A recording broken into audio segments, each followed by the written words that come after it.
Welcome to Today in Putnam County, hosted by Putnam County Mayor Randy Porter, the show that takes a look at the events and what's happening all around Putnam County, as well as interviews with local, community, and business leaders. And now, sharing his insights and experience, here's Today in Putnam County with County Mayor Randy Porter. Welcome to Today in Putnam County. I'm County Mayor Randy Porter. Hope you're having a great week. My guest this week, one of our local businessmen, Mike McCloud. Mike, we're going to talk about one of your greatest endeavors, I think, that you've been involved in, and that's the World Food Championship and how that all got started. And for most folks that might not know, that was a brainchild of yours many years ago and started with Tony Stone Barbecue. It sure did.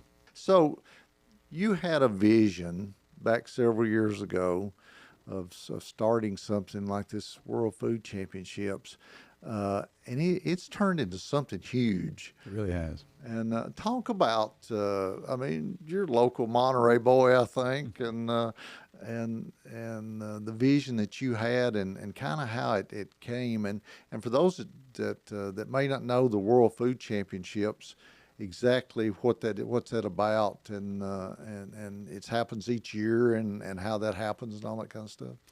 Yeah, I probably need to go back in time a little bit to 2006, 2007, after we had renovated the varsity cinema, and a lot of old business colleagues were coming by and checking it out and just sitting with me and sharing stories. And one of those was Tony Stone.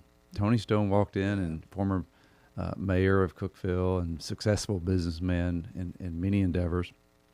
And he sat down with me one day and basically said, "Mike, have you ever thought about marketing barbecue?" I said, "No, mostly I think about eating barbecue. I don't really think about marketing it." And I'd been privileged to eat some of his barbecue and had always been kind of curious about his whole passion for barbecue. He'd hook up a big, what looked like an LP propane tank to his truck, and he'd be gone for days and come back and be happy about winning a trophy about this big. Oh, yeah. So he began to share with me why he did that. And at the time, I didn't know he was on the board of the Kansas City Barbecue Society. And soon he was going to be the first president, other than the founder of KCBS. And he basically said, "We're turning 25 next year, and we need to get serious about this. And I'd like for you to throw your hat in the ring as a marketing agency that we're going to hire." And I said, "Well, I got to think about that. I love barbecue, but I don't know how to market it, right, to be quite honest with you." And I had spent 15 years at that point marketing pretty much everything else in Cookeville, whether it was car dealerships or real estate or political campaigns. Yeah. Some people might not know this, but we were instrumental in the restaurant referendum, the liquor by the drink passing back in the early 90s. So I thought, well, I might be able to do this. Let me look into it. Long story short, when I discovered how big the barbecue arena was, culinary competition for barbecue, I felt like there was a huge opportunity. And I told Tony I would love to be considered. And about 6 months later, after going through a lot of RFP and meetings and negotiations, we won the bid. And we pretty much, there was an article at the time that the Nashville Business Journal did. They found out about it. And their headline was the best. They basically said, "Local firm bets the farm on barbecue."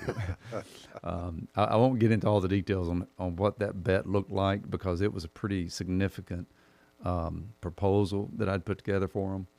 But it led to 12 years of barbecue relationship.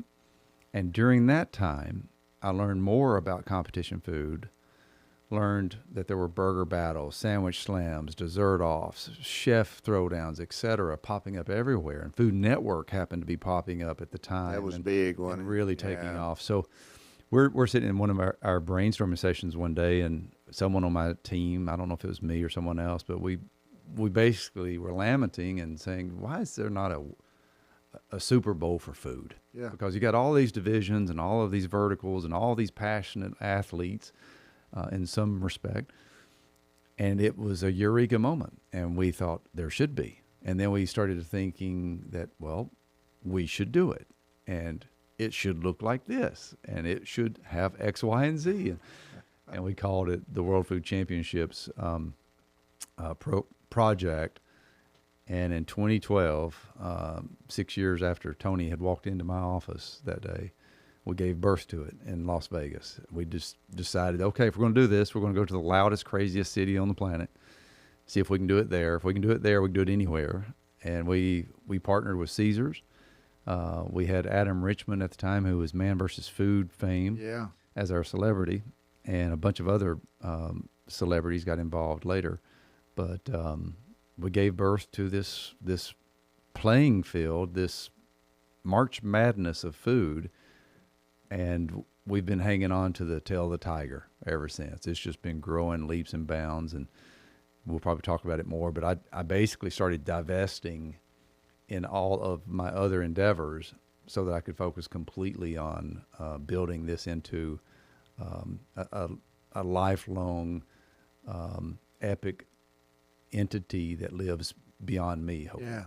Well, I mean, it's turned into something huge, and to think about it, and I think most people that's listening and watching knows Tony Stone and remembers Fall Fun Fest. I mean, they'd have the barbecue at Fall Fun Fest for years, and he was serious about his barbecue, and I mean, unbelievable at what he could do with his barbecue. But when you were talking about that and thinking about that, I know we all have dreams of doing things, but could you dream it was going to turn into something as big as it has? We had grand visions, but we had no idea really what we were about to get into. This thing started sprouting tentacles and legs like we never imagined.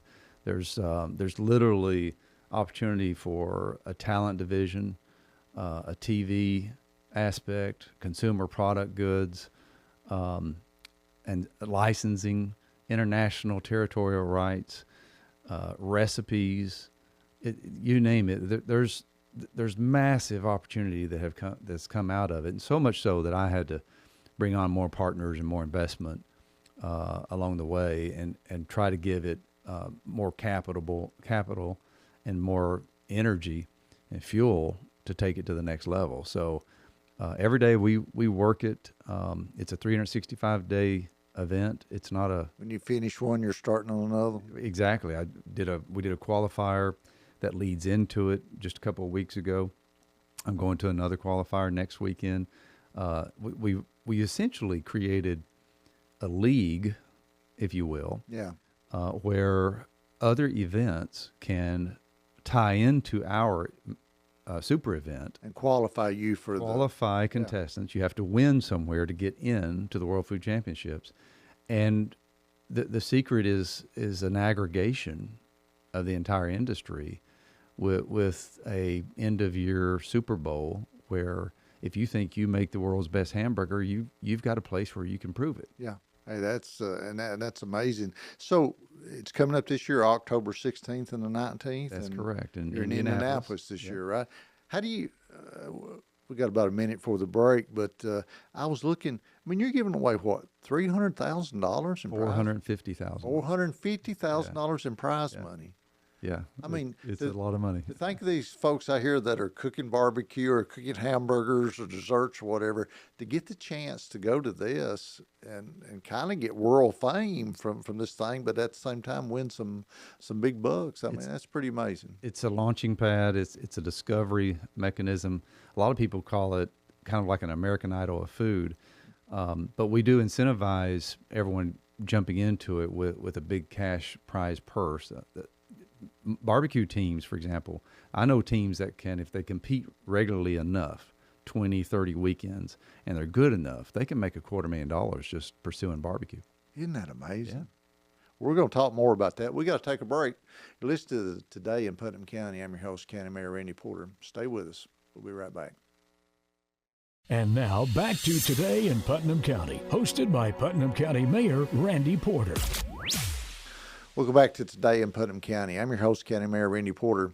Our show this week, it's on the World Food Championships.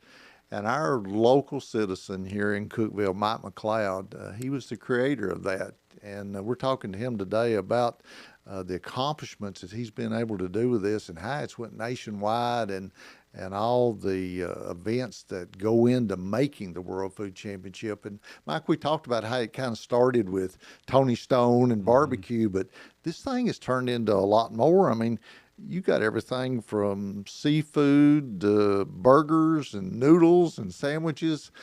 Talk a little bit about how all that works and how it expanded to where it is today. So what we learned in our period with the Kansas City Barbecue Society is that the teams that made great barbecue could also make great burgers and great dessert and sometimes great seafood dishes and sandwiches. And a lot of barbecue events would have these ancillary competitions that might be the best margarita or the best Bloody Mary or the best sandwich or best dessert. But there wasn't a place for them to take that to the next level. Yeah. Barbecue was very mature. Yeah. Chili was very mature. I happened to buy the International Chili Society in 2020 as well to kind of add to the portfolio. So we just felt like all these other food verticals could be defined better and presented better in a field of play, that if you could bring a level playing field, a consistent set of rules, consistent judging, all of those things put into the mix for these other categories, we felt like that they would mature just as well. And that's what's happened today. We've got 10 categories. Every January we determine what categories are we going to keep. Are we going to add something because there's a new trend? Are we going to delete a category because it's kind of waning or run its course? So January is a big moment in what we call the food sport enterprises. We announce new rules, we announce categories, we announce how many teams we're going to take, we announce where you can go to get qualified. There's about 800 events throughout the world that qualify teams into our event. We take the first 350 teams. That's about all we can handle at the moment based on the facility that we're at. So as soon as we open up registration, we start getting hordes of registrations from people who've won the Biloxi barbecue battle or something like what used to be the Cookeville cook-off. Yeah. But it's from around the world. We're on 6 continents now, and we have qualifiers in Dubai, in Japan, in Europe, in Australia. So it's been kind of mind-boggling to see all of that take root and take hold and take off, all from an idea that was born out of a conference room right here in Cookeville, Tennessee. Cookeville, Tennessee. Yeah, it's amazing. So that sounds like a huge undertaking to put something on like that each year.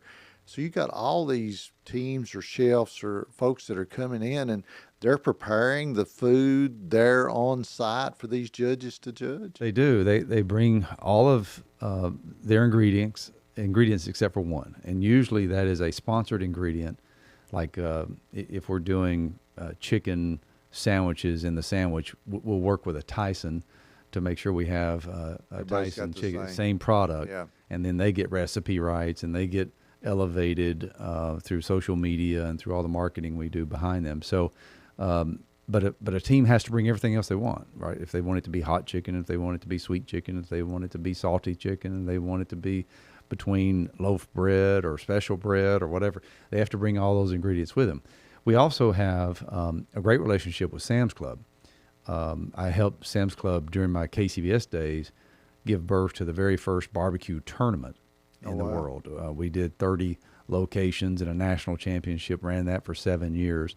So Sam's Club has been a great partner to MMA Creative, Food Sport, World Food Championships for about 12 years now. And we have an incredible Sam's Club pantry on site that teams can pick and pull from. But if you want Himalayan salt You gotta bring your own. or squid ink or something like that to put into your recipe because you think that's going to impress our certified judges, then you have to bring that with you. Talk about the judging a little bit. I know some folks here that have went and been judges. They have to go through a training process, Absolutely. right? So we modeled our certification after the barbecue certifications that exist out there, and we came up with our own acronym called EAT methodology. It stands for execution, appearance, and taste.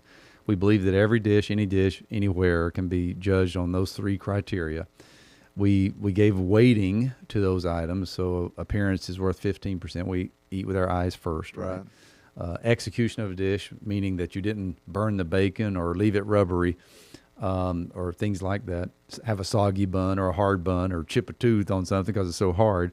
Execution is worth 35% and taste is worth 50%. So we came up with our own scoring system that applies fractions to all of that. And we use 5 certified judges for every single entry. And the perfect score is 100. And our decimal points will go 5 decimals deep, and we have 9 digital tiebreakers in the system. Wow. We developed every bit of that from scratch. That sounds amazing. So is it a one-shot deal where that I cook one time and do I move on to a second time or something? To become a world food champion, and we have now crowned 12 world food champions, each one of them winning somewhere between $50,000 and $150,000 for that victory. Yeah. You have to have 6 perfect cooks. Wow. You have to win your way in. When you get there, you have to have an opening round signature dish, and then you have to have a finals dish that has a required ingredient. And that will, if you ace that test, you become the category champion in dessert, or in bacon, or in burger. And from there, you go to what we call the final table, which we do in Bentonville, Arkansas, with Sam's Club and Walmart on site. You have 3 more challenges you have to navigate, and they're usually very localized or special ingredient focused challenges that might go to retail or might play up a farmer's market, etc. And you have to ace those 3 to become our world food champion. So 6 cooks is required to get to the Holy Grail here. Wow, that's a long trail that you're having to go to make it happen. You got to be really good to. It's about a 6-month journey. One. You know, you could win in January. It could be a year-long journey, really. You win qualification in January, February, March. You go to our event in October, and then you got to wait 4 months because we do the final table in the spring of the year. So it's a long journey, and it's something that takes fortitude, determination, practice, consistency. It basically separates the wheat from the chaff, or the cream of the crop rises to the top. So it's I call it the culinary gauntlet.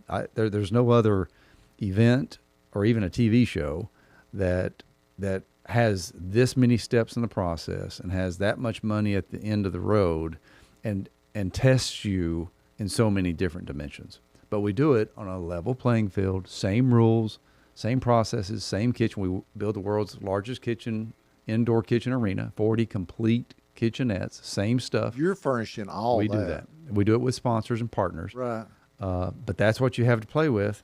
And if you've got the talent and you've got the consistency and the fortitude and the determination to get it done, you have a chance to become America's next best cook. It's kind of like winning the U.S. Open in golf, right? Absolutely. You got all this you got to go through. Have you said, is there 12 champions that you've crowned so far? 12 world food champions exist. Any of them been a repeat? None. None. Not once. We've only had 3 individuals, I think, make it back to the final table. And to me, that it's almost like what happened in poker. Yeah. You know, when the World Series of Poker took off because of TV. Yeah. And we've been on about 12 different TV shows. It exploded that arena, and more people came out. And every year, you may have a fan favorite like a Phil Hellmuth or Joel Brunson or et cetera in poker, but there's going to be a dark horse. There's going to be somebody you didn't see coming. Right. And we see that every year at the World Food Championships. We have about 35% returning, and we have about 65% newbies coming into the championship each year. and anybody can get in. You just got to go through some place and qualify. As long as you're a great cook and you execute perfectly and you win a golden ticket and you get registered, you can come compete. Hey, if you're a good cook, here's your opening. We're going to tell you how you can get in some of these things next in the next episode. So stay with us. We got to take a break. You're listening to Today in Putnam County. And now back to Today in Putnam County, hosted by Putnam County Mayor Randy Porter. Welcome back to Today in Putnam County. I'm your host, County Mayor Randy Porter. Hope you're having a great week. Our show this week, it's about the World Food Championships. I know most of you probably saw that on TV or read about it. And we've got the creator, the founder of that. He's Mr. Mike McCloud. He's a local Cookeville resident here that came up with the idea to do that. And Mike, we were talking about all it takes to put all that together and how it started and everything. But if somebody wants to be involved, find out more, they were interested in it, they want to watch it, all those kind of things, how would they do that? Website or what? Yeah, first thing to do is go check out our website, worldfoodchampionships.com. It has a ton of information on it. Probably needs to be redesigned 3 ways from Sunday. But everything you can imagine, where to qualify, where to watch it, how to become a judge, how to get tickets to the next event, everything is at that.com. We also have a YouTube channel, and we're on Instagram, and we're on Facebook. We've got all the social media handles that you can imagine. And right now we're working with a potential major TV network to try to bring it to life. The challenge has been the size and scope of it. And TV loves small packages. Yeah. They love developing personalities, 3 or 4, and getting you glued to rooting for someone. Well, we're dealing with 1,000 chefs in the kitchen, 350 teams, and it's kind of hard to wrap your arms around it. So we're trying to figure out, is a documentary style approach the way to go, or is there an episodic way to go with it? And we're dealing with one of the 4 majors right now, trying to figure that out. So hopefully it'll be coming to a TV network near you soon. You may be the next Guy Fieri, right? Well, I will never have great hair, but we might have a great concept on TV. Yeah. What's I mean, this is great. Everything you've done, it's hard to believe it, how it's all come together. And I know it was a dream of yours and how it's grown. I guess my question is, what's next? I know the food thing, the TV thing, and that kind of thing. But do you have something else in mind? I mean, can it get bigger, or is it about as big as it can get? No, it can definitely get bigger. TV will be a massive catalyst. If we get this network deal figured out and agreed to, then you'll start seeing us really pull on a lot of new levers. A CPG line of products, for example, an actual talent division where we're incubating unknown stars into new stars. Those things will come to the forefront as soon as we get the TV piece plugged in. As far as me, I hope that we're able to grow in size and bring more people on and have more investment to where I can hopefully peel back the day-to-day involvement that I'm currently doing and spend a little bit more time with my son and watch him evolve into the passions that he has, whether it's baseball or swimming or golf or whatever. But we'll see. I still have to keep a close hand and close eye on this because, Randy, the craziest thing about it that I've learned is there was no game plan in a filing cabinet that I could reach behind me and just pull out. Yeah. Right. This is not like building 100 apartments or building storage sheds or putting in windows. There was no framework for this. You created it all. And when you're incubating something, you have to really continue to stay close to it to figure out where is the movement, where is the next lever. And sometimes you can't even see it until it presents itself. So that's why it has really taken a lot of focus, a lot of attention, a lot of time from me and my entire staff, and a lot of volunteers and a lot of passionate people that love food sports. So we're going to keep following in that momentum, in that direction, until we feel like, all right, it's now moving at its own pace, its own momentum, its own inertia. Congratulations is in order too. You're going to have another addition to your family, That's right? right. You're engaged. Engaged, and trying to find time to get married, and the perfect location for You it. might have to do it at the World Food Championship. There's probably going to be food involved, Yeah. somehow, some way. Well, congratulations, Charity. She's a sweet Thank you. person. She really is. I appreciate don't that. think could have found anyone any better. Let's go off on a different subject. And a lot of folks might not know this, but you started out in the marketing business with MMA Creative, and the place that I spent many hours, and probably a lot of us did, was the old Varsity Theater over on Dixie. You wound up buying that and renovating that several years ago, and then wound up selling it to Tennessee Tech, I guess, and it's still there today. Why the Varsity Theater? How did that all work out? Great question. It was my fourth and final office in Cookeville. We just kept growing. I kept getting more employees. I acquired a couple agencies along the way in my early career. And one day I'm out running at Tech. As you know, I'm an avid runner, not a great runner, but Run by my house all the time. So yes. And I was thinking, where are we going to expand and grow? And I saw the Varsity Cinema basically shuttered because Carmike had bought it, moved down to the interstate. And I thought, oh my gosh, how cool would that office be? And so I called Peter Metz, another local business guy, and he and I were good friends. And I said, hey, I got an idea. I want you to come see it. I got the keys. When we walked in there, and his eyes and his mind lit up, and he was sharing things with me, and I was sharing things with him. And lo and behold, I just felt like we need to save this building. Yeah. We need to turn it into a great office. And we went in there with steel and glass and iron. Tony Stone was involved with that. J&S Construction was involved with that. Peter Metz was involved with that. Had a whole lot of great companies help me envision what the next life of that building was going to look like. And so we went in, loved it. Every time I walk in there, I get chills, knowing how we saved that building. Yeah, you did. And then ultimately, when Tech was expanding and looking for property, and my business was actually going national, I wasn't hiring more local people. Right. I was hiring people in Nashville and letting people work remotely in other cities.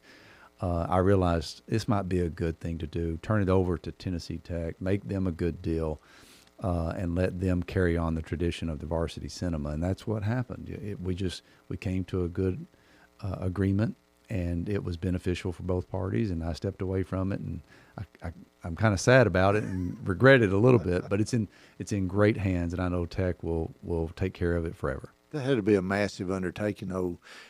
Taking a movie theater and creating it into what you did. I mean, people don't appreciate what all had to be done there. Because you have slope floor, we put in a second level. Yeah, people don't know that. Yeah, and things that we had to do to make that possible couldn't have been done without great partners like J&S Construction and Peter Metz. So they deserve most of the credit. I just paid for it. You just paid for it. What's next? Is there something? I know you and you're a workaholic and you're always looking at the next thing and you've accomplished a lot from MMA Creative, your marketing, all the way up in these World Food Championships. Is there something that's still out there in Mike's mind that you want to do? I've got a couple of ideas that I'm keeping on the back shelf. That if WFC rolls out into a public company and I don't have to manage it day to day, that I would like to pursue. And I'm not ready to talk about them, but there's a couple of things that I think have some merit and I can put some energy behind, and they might be meaningful, not only to me, but to other people. My entire motto throughout my business career has been to evolve and expand. Yeah. You know, as a marketer, our marketing vehicles along the way were always changing. Right. The advent of billboards and 24/7 billboards, and then internet, and then social media, and then AI. I mean, all these things. Never ending. If you can't evolve in business, you're basically going to turn into an extinct opportunity. So I do think there's another third or fourth life for Mike McCloud's business career. Well, we believe there is too, and you've been very successful, and we appreciate what you've done, not only for Cookeville, but what you've done all across the country with this World Food Championship. Well, you have really made us proud, and I wanted to tell your story because I think a lot of folks out there don't know. They may, for us that know you personally, but I think a lot of folks don't know your story, and I'm glad you came on the show and let us tell it. Well, I certainly appreciate it, and I will say this. Cookeville was always the perfect test case for anything that I ever did. There's many other things that we did that went national that were very successful, but we always tested them in Cookeville first. Yeah. Just a great community with great businesses, great government leadership here. And if you can do it here, I'm a firm believer that you can do it anywhere. Do it anywhere. Mike, thanks for being on the show. Appreciate My what pleasure. you do. Wish you the best, and looking forward to October 16th to the 19th. And You're welcome to watching come, and World I Food. invite all of our friends to come check it out. It's an unusual and crazy kind of thing, but it's a lot of fun. It's a great event. Thank you. That's our show. Thanks for joining us. Hope you have a great rest of your week, and may God continue to bless Putnam County. You've been listening to Today in Putnam County, hosted by Putnam County Mayor Randy Porter.